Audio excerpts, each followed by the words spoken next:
Hi everyone, I'm Caro, the host of tonight's Membership Voice webinar.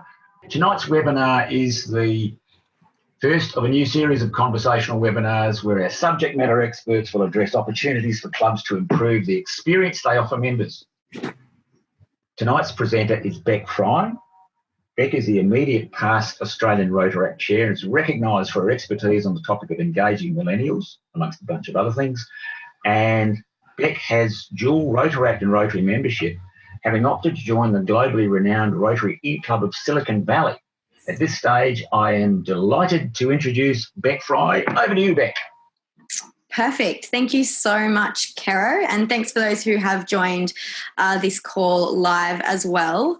Tonight I'm going to share a little bit about my journey through to joining the Rotary eClub of Silicon Valley, so why I decided to join that club, and then look at, well, what's the actual model that the Rotary eClub of Silicon Valley is using, because it's different to a lot of other eClubs that are going around, and then being able to look at, well, obviously social connection and networking is a huge part of what we do in Rotary, and so we'll be able to share how we actually do engage our members through technology in a way that is meaningful and creates outcomes as well.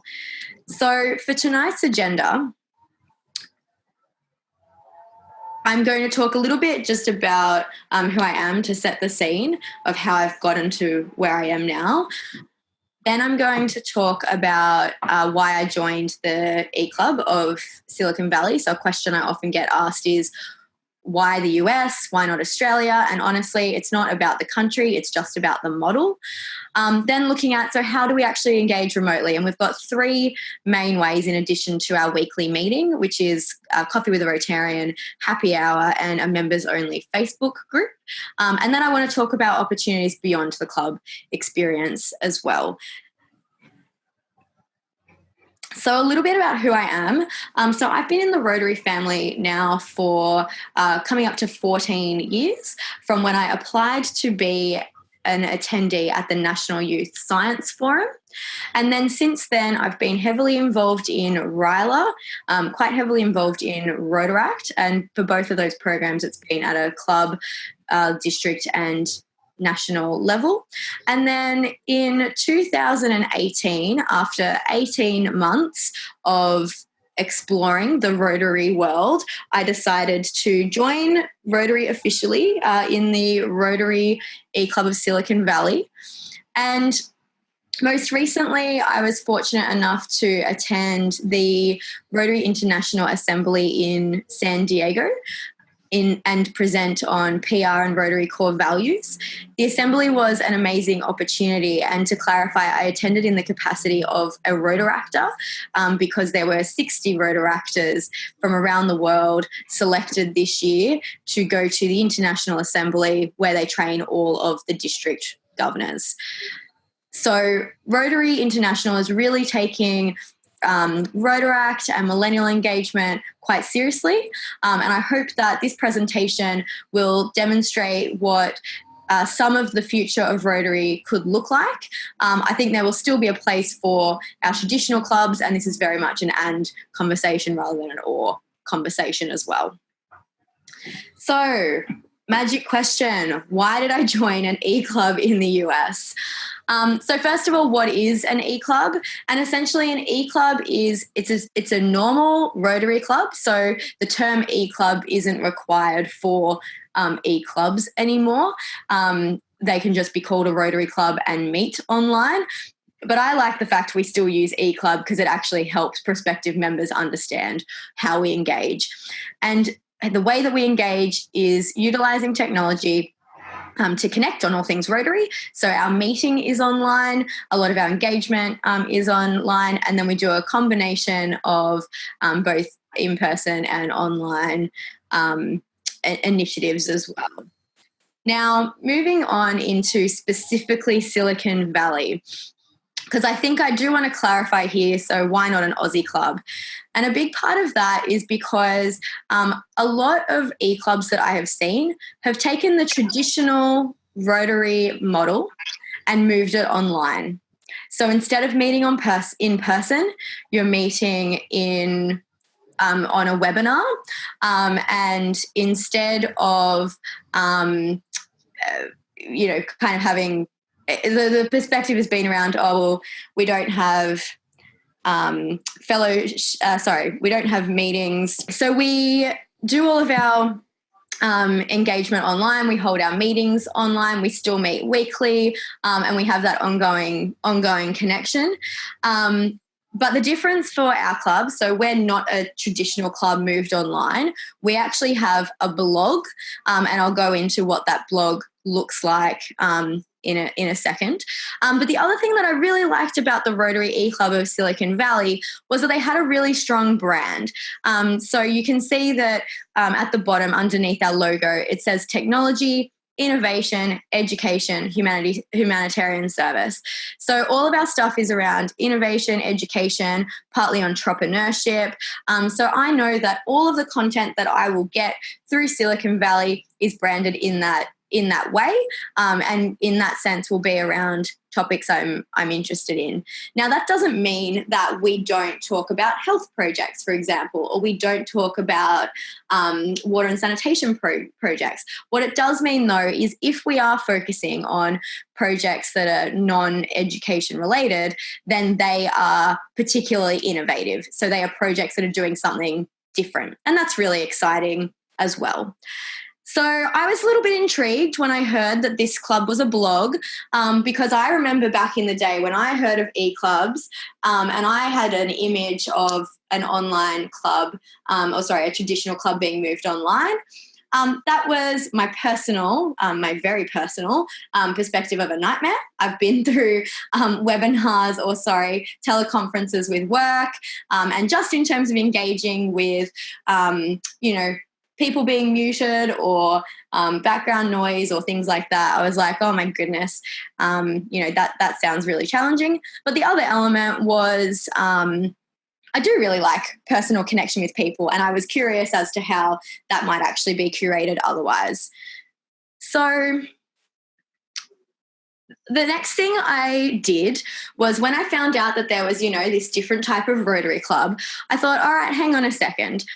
Why am I actually in Rotary? So what is it that I want to personally get out of Rotary?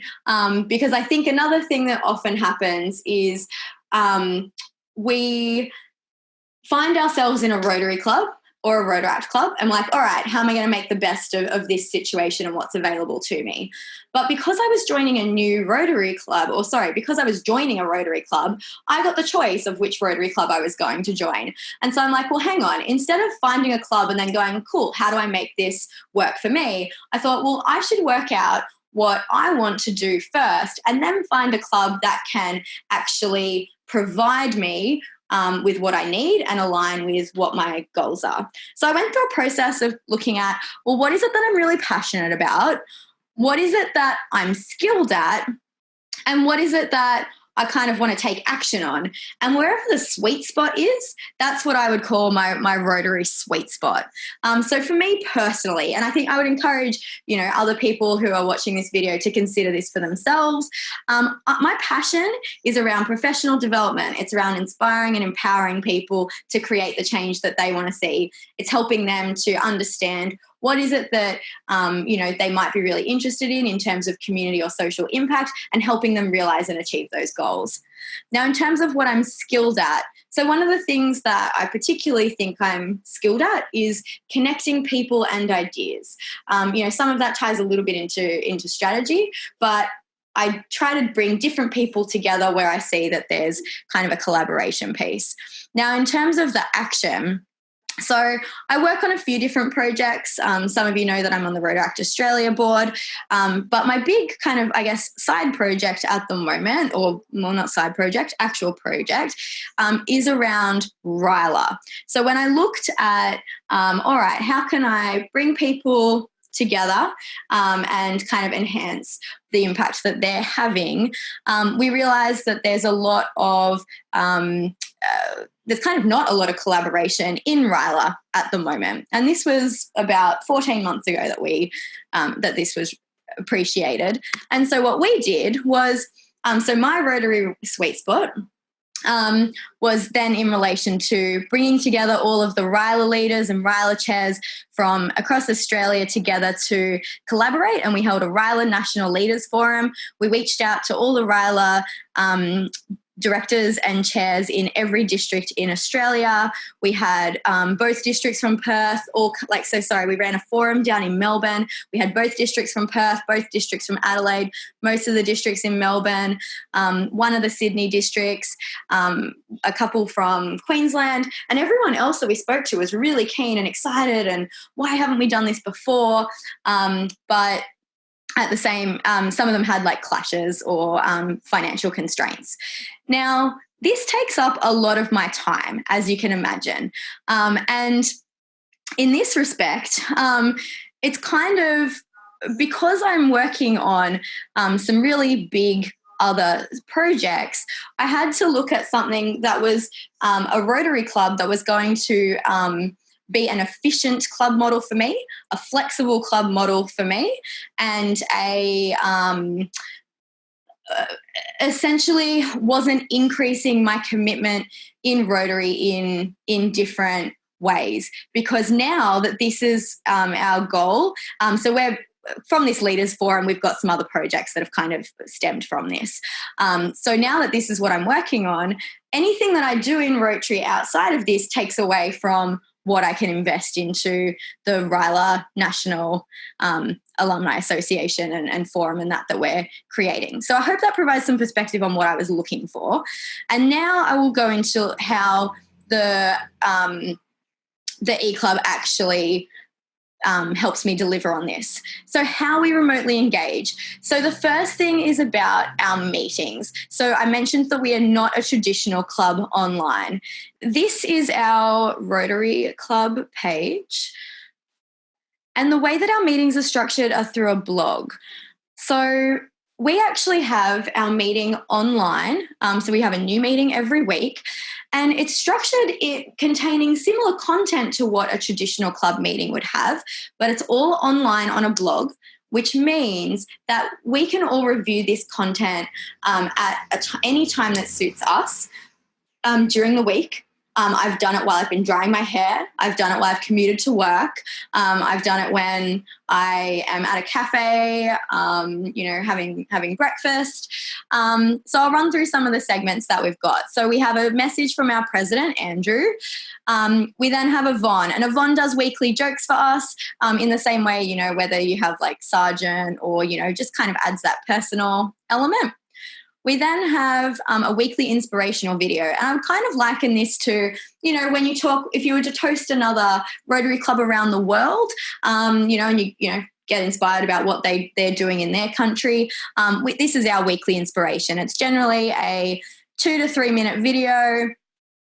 This one's talking about a guy who's literally painting or colouring the streets of Singapore. The last week's one was on empowering Tibetan youth on flying. So just really cool, different, innovative things. We then link to one of the Rotary blogs, the Rotary International blogs. This one's on how do we innovate at Rotary. Again, we had one last week that was on PR in Rotary. So we still connect in that way. Now, one of our members, Keith, he's an incredible photographer. So he showcases a photo that he has taken each week. And last week he had Yosemite National Park with the waterfall, and when the sun hits it, it looks like lava. So that's really cool, just to share Keith's talents in a different way as well. Then we have Coffee with a Rotarian, and I will actually speak about Coffee with a Rotarian separately to this because that's a huge part of our engagement. We then have a service report, so we get our members to actually log if they've done service locally. We've got Happy Coins, so you can donate online, and you can say, so we've got a couple of people looking forward to giving my wife a weekend trip to Vegas for some rest and relaxation. She's earned it 1,000 times over, and Brian's given $15, which I think generally when you're empowered to make a donation, you probably tend to donate a little bit more than what you would do, like in terms of coinage for sergeant, when you're begrudgingly at times, being fined for something that may be trivial. And then what we do, so we actually have a pre-recorded speaker. So you can join the speaker live, as you can see. So Cecilia spoke, this week, and there were 3 of our members who joined online. And all the rest of us will now watch this recording, which generally goes for anywhere between 15 to 30 minutes, depending on the person. And she's talking about our club offers what's called mini grants. I wasn't going to go into that in specific detail, but I will if that's desired in the questions.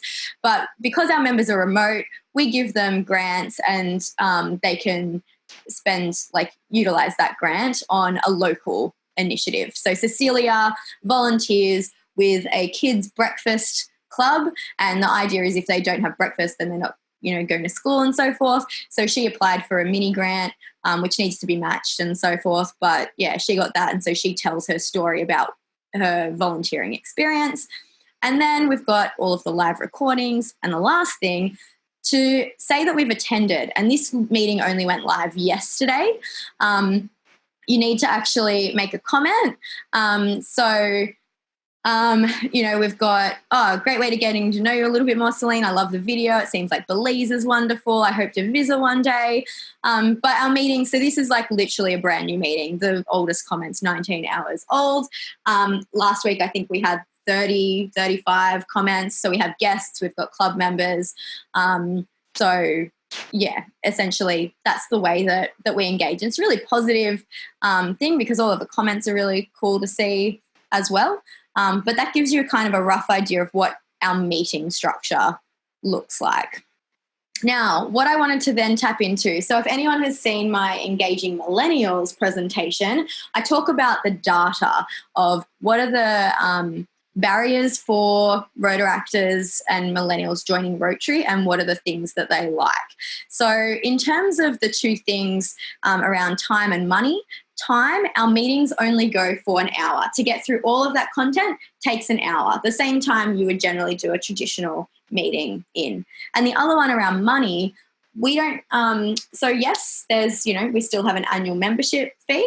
And yes, there's the opportunity to do Happy Coins, but that's a voluntary contribution. There's no ongoing compulsory or required contribution because we don't have meals that's into that as well. And I did have one of my members say to me, so when I was exploring, I'd already selected the Silicon Valley eClub, but I have been looking at other clubs, and the meal costs for those other clubs were going to be about $2,000 a year. And he made the comment, Beck, you could donate $2,000 to the foundation each year and be a PHF like 2 times over from the money that's being saved by meals. And I think the point there is in some circumstances, obviously financial constraints do actually stop people from joining. In other situations, it's about choice on how you spend your money. And for me personally, I would rather donate that money towards the Rotary Foundation than spending it on a breakfast or a lunch or a dinner that I'm not even that excited to particularly be eating. So that's kind of, from the barriers to engaging with Rotary, why this model kind of breaks down those barriers. And then looking at the points of difference. So most people are interested or have commented that they're interested in local service and they're interested in the social element, and sometimes that's like local social, like making friends locally. Now, personally, given the big projects that I'm working on, I'm personally not looking for local service. So this particular club was an attractive option for me because it wasn't, I wasn't missing out on local service by being in the club. Now, to reframe this, our Rotary Club actually has 2 markets. We do have about 40 members, of which 20 are based in Silicon Valley and 20 are based in around the world. Now, those who are based in Silicon Valley do absolutely get together and do local service together. So if you were to start a club like this in a particular area, they could still get the face-to-face connection, do the local service, but their clubs would be super efficient, connecting them to Rotary, but not kind of taking down otherwise a lot of their time. They can really do the meeting when they want to, get stuck into the service when they can as well. Similarly, if you're looking for local friends, I wouldn't recommend my eClub, because if you're looking for local friends, you're not going to get that out of my eClub. But I was, having been born and bred in Sydney and lived here my whole life, I do have a good network in Sydney, and I was conscious that if I did ever move overseas, well, it'd be cool to still have this kind of online social network. Whereas what this option also does is it leverages those points of difference. So enabling the international connections that if I was to go and volunteer for the Cancer Council in Australia, I wouldn't get that international element. From a travel opportunities piece, Mitty Chang is one of our founding members. Mitty's come to Australia and stayed with me, and I've taken him up to the Blue Mountains. And after Toronto Convention in Canada last year, Mitty was like, "Oh, we're all going to go to Vegas. Do you want to come to Vegas?" So we've kind of got this, having an international network really does enhance what kind of opportunities can be available to you as well. I had an amazing time in Vegas, and I would not have had such an amazing time if I wasn't with someone who knew their way around as well as Mitty does. Now, to talk about our programs, about what we actually do. So Coffee with a Rotarian is probably one of our main ones. And what Coffee with a Rotarian is that I'm part of the Coffee with a Rotarian program. You sign up, and each month I get told, "Hi Beck, you've been paired up with Kero.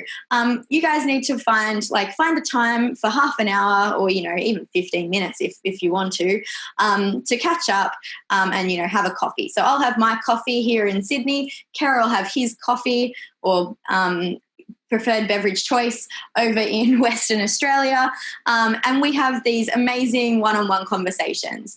Now, I've been really impressed with this program because I've been involved in Rotaract and Rotary clubs for a long time, and as soon as you have a one-on-one conversation with someone, you have really deep conversations. Whereas the fellowship that I find at a traditional, both Rotaract and Rotary club is, how's your week going? How, it might be, it's really hot at the moment. We're going through this heat wave. What's the meal like? Oh, what projects are you working on at the moment? And you don't kind of really dive into particularly deep stuff.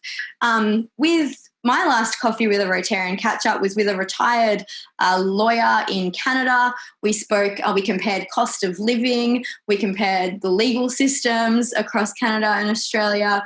We even then we went on to talk about Roger's cat, because his cat came into the frame. So I actually know my Rotary members around the world who are in this Rotary club better than I know a lot of people who I have seen for years, just because we've got this kind of structured networking engagement piece.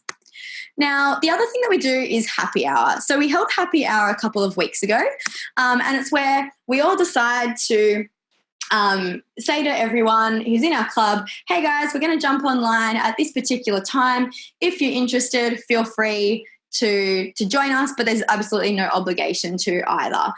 So we had 3 different continents represented here, and obviously you can see the diversity in age and gender and race as well. And so, during our social catch-up, similar thing. We ended up talking everything from should Rotary clubs get involved in humanitarian rights issues, which may then be perceived as either political or religious, and from that to Vandana is working on some major projects in India, and this is from a professional perspective, trying to build new airports in India. So then she was telling us, what does it actually take to build an airport in India, and how does the government fit into that? So it's really quite varied and diverse, and I really love the fact that because we have kind of the meetings segmented to some of these different like group or individual catch-ups, you have really stimulated conversations. People are there just to socialize, and they're not, oh, I've got to run off or running late or things like that, because you're all there to socialize in that way. So you can just be mindful and present. Now, the last thing that we have is a members-only Facebook group, and so we do have a Facebook group. I won't flip to the Facebook page just to stay on this. It's just safer to stay here. But every week, so you can see at the bottom it says week 8. One of the things that we do is every week we say, hey guys, what have you been up to this week? And we get people to post a photo of something that they've been up to. So mine from this week will probably be something about being in Auckland over the weekend. But we get everything from people's grandsons to the cool restaurant that they went to a festival in San Francisco, to a community service project in Zimbabwe. And so you kind of get this really cool mix of what people's everyday lives actually look like too, which is nice. So they're the main elements. And I just want to touch on something, because we use Facebook as our primary social media platform. So we do everything on the website, everything on email, but then we share that content or replicate that content onto Facebook. And when I've been at some of the training sessions recently, people are like, oh, people are moving from Facebook and they're going to Instagram. And that's true, but that's in the general population, less in the Rotary and Rotaract population. And I hope this table explains why. So Facebook has capabilities that no other social platform has. So you can create an external page to promote what your club's doing. You've got messenger functions, so you can engage with people on an individual group level just in Messenger. Then you've got internal groups. So like our group that I showed you before, that's members only. Now you can't do a members only group on Instagram or Twitter, for example. And then you've got events, and events is the big one. So anytime we do an event, we want to be able to promote it and get people engaged. And the best way to do that at the moment is through Facebook. None of the other platforms do events. So to be honest, if I wasn't in Rotaract or Rotary, I would have gotten off Facebook and I'd just be on Insta, Twitter and LinkedIn because of the way that it's structured. But because of what Facebook offers for a club model, it still remains the most effective social media tool. You can use Instagram and LinkedIn and the other platforms to kind of promote content, but in terms of ongoing engagement, Facebook's the way to go.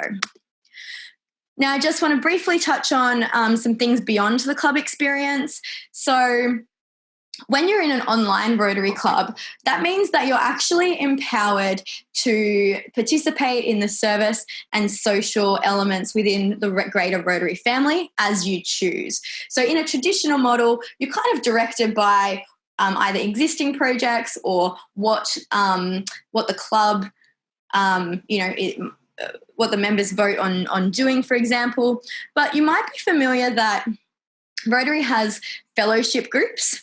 And so a number of our members are actually part of different fellowship groups. I'm part of the Surfers Unite Rotarian Fellowship, and they happened to run a massive event while we were in San Diego, and so I got to surf, which was awesome. And then in that top right-hand photo, that's actually Raquel. Raquel is from Mexico, but she's in my Rotary eClub, so we actually got to meet face-to-face as well, which was pretty cool. And Raquel does a lot of volunteering with the Surfers Unite Rotarian Fellowship. That fellowship has 600 people and it's growing rapidly, and we're looking at bringing it to Australia as well. There's a couple of Rotarians that are leading that initiative, and they're doing a lot of work to actually make that sustainable. And this fellowship does things like surfing with people with a disability, surfing with uni students, surfing with Rotaractors. And this fellowship has not only created a lot of fun within Rotary, it's actually brought surfers into Rotary, because they're like, yeah, sure, I'll surf with people with a disability or people who are looking for, a mental health kind of escape or outlet. So it's really starting to think about how you actually connect with people outside of your Rotary Club. And then similarly, you've got action groups. Now, I'm not currently a member of an action group. I'm exploring an action group at the moment. But where fellowships are social connections, action groups are service connections. And this was a feature in the Rotary Down Under magazine a couple of years ago, which was on the Rotarian Action Group for Endangered Species. It was started by this gentleman on the right, and he was actually from a Rotary Club in Coolamon. And so they all get together and talk about different wildlife and conservation projects that they're doing, and they bond over this shared love of saving endangered species, which is really cool. So really, I would like to put the challenge out there now to everyone who is watching this video to consider how can you apply remote engagement to your club. When I talked about Coffee with a Rotarian to one of my traditional clubs in Sydney, they said, "Oh my God, this is a great idea. We have a few members that can't attend Rotary meetings anymore because they, they're either unwell or it's hard for them to get to meetings or they've moved. And we could we could tee them up on Skype and actually keep them connected to the club, even though they can't attend meetings anymore because they want to be engaged. And once they, if it's someone who's unwell, well, once they're better, they can come back to the club, for example. So I'd really like you to consider how you can apply remote engagement to your own club or in your district. And so then in summary, so here are the key takeaways from tonight. So not all Rotary eClubs are the same. Rotary eClubs should not be seen as a soft option for being involved in Rotary or maintaining your Rotary membership, because a lot of people are actually doing a lot of amazing stuff, and they're doing amazing stuff by keeping their meeting time down. Rotary eClubs provide flexibility for how members spend their time and money, so you get choice. There are so many ways to connect remotely, and then there's remote connection initiatives can also be applied to the traditional Rotary Club model. So that ends the formal part of the presentation. And so, yeah, here's a photo of me officially getting inducted. It happened that Mitty was in Sydney at the time. So we went up to the Blue Mountains and, we inducted me at the Blue Mountains, which was pretty cool. But if you do want to get in touch, email is probably best, or any of the social media links that are at the bottom as well. So now is the time then to start to look at questions. So does anyone have any questions? Okay. I have a question for you, Beth. Given your passion for RYLA, how has your US Rotary membership enhanced your RYLA project? It's kind of in a reverse way. So I'm super passionate about RYLA. And for those who don't know, RYLA in the US is actually run quite differently. RYLA in the US is technically Ripen, or for the most part it's Ripen. They call it RYLA, but it's really a school-aged group. And because of what we're doing here in Australia, we're now having discussions on, well, could we actually take the Australian model of RYLA to the US? And we're looking at, well, is this a project then? So RYLAs can be district, they can be district run, they can be club run, or multi-district run. And we're like, well, if we're going to start this for the first time, should we actually pilot it out of our club? So we're working on a proposal at the moment to see if the Rotary eClub of Silicon Valley will then look at launching RYLA in whether it's California or whether it's bigger than that or smaller. So it's kind of a reverse piece, if that makes sense, Kara. So we're looking at taking RYLA in Australia is pretty good, and we're looking at taking it to the world. Fantastic. I have a question here from Cameron.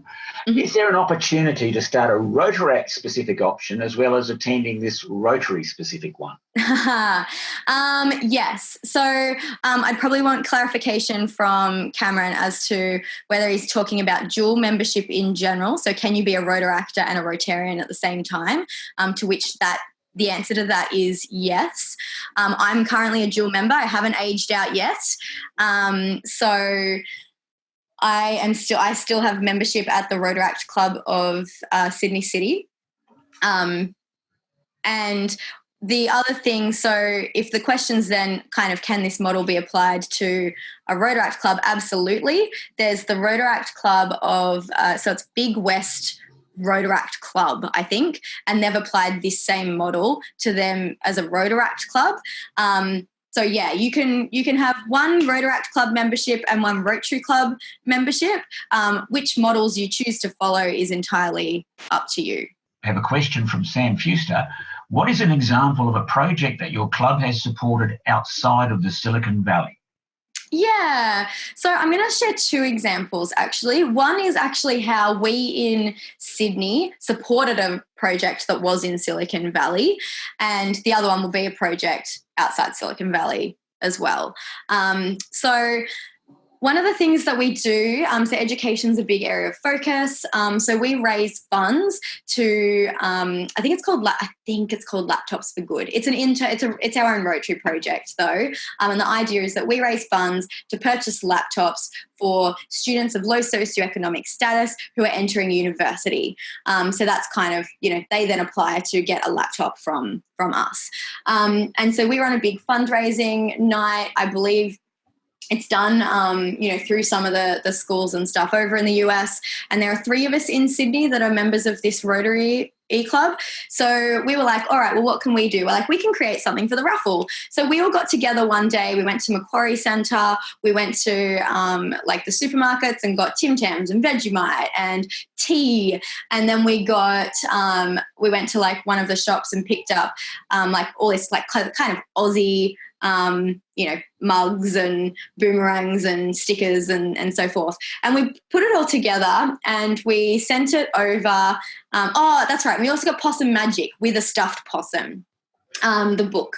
So then we sent all of that over to the US to one of our members. She put it all in a hamper and then they raffled it off when they were there. So that was a cool way for us to get together locally to impact something that was happening in Silicon Valley. Now, the other question was a project we've supported outside of the Silicon Valley. So we've got a few that have come up recently, but the one that I talked about in our meeting where Cecilia had presented, she's a member of our club and she lives in Belize in Central America. So this breakfast club that she's involved in is in Belize. So we support individual Rotaract clubs individual members to do clubs in their own projects.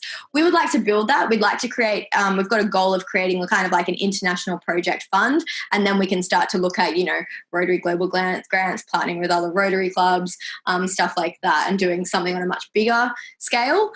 We're quite a young club though, and so we're not quite there yet. So at the moment, our mini grant platform solves our international service piece for us, but we see that as an area of opportunity.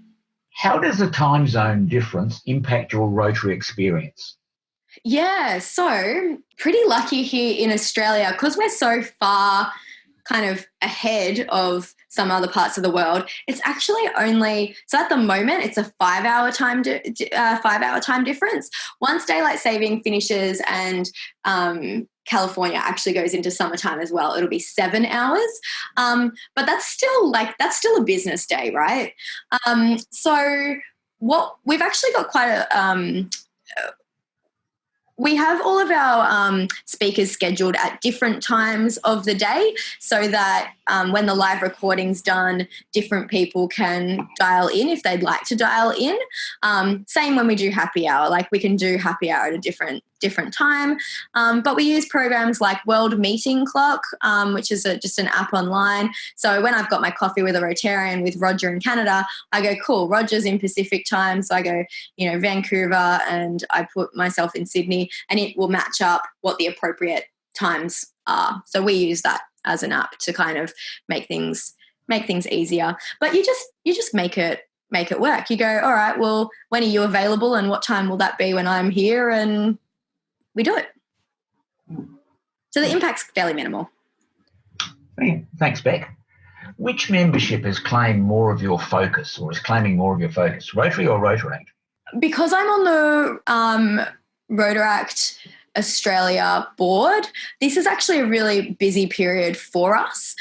So we've got We've just had our Australian Rotaract conference. We're about to do DRR training. The next thing is going to be all of our regional training. So we do PETs and COTs and BETs and whatever you want to call it regionally. So we do state-based training and sometimes multi-state-based training.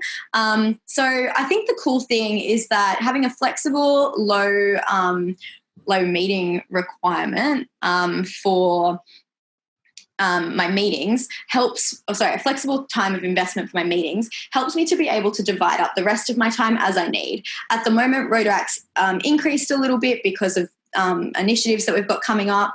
Come 1st of July, sad news is I age out, but I'm looking at as I age into Rotary, even though I'm already in Rotary. So, yeah, my Rotaract time will really step back. I'm working even now currently more as I'll loosely say kind of consultant or mentor to our local Rotaract club and giving the time and space and the empowerment to those board members as well, because things need to be sustainable, kind of without me. So knowing that my membership's ending, I really started to step back in that last year.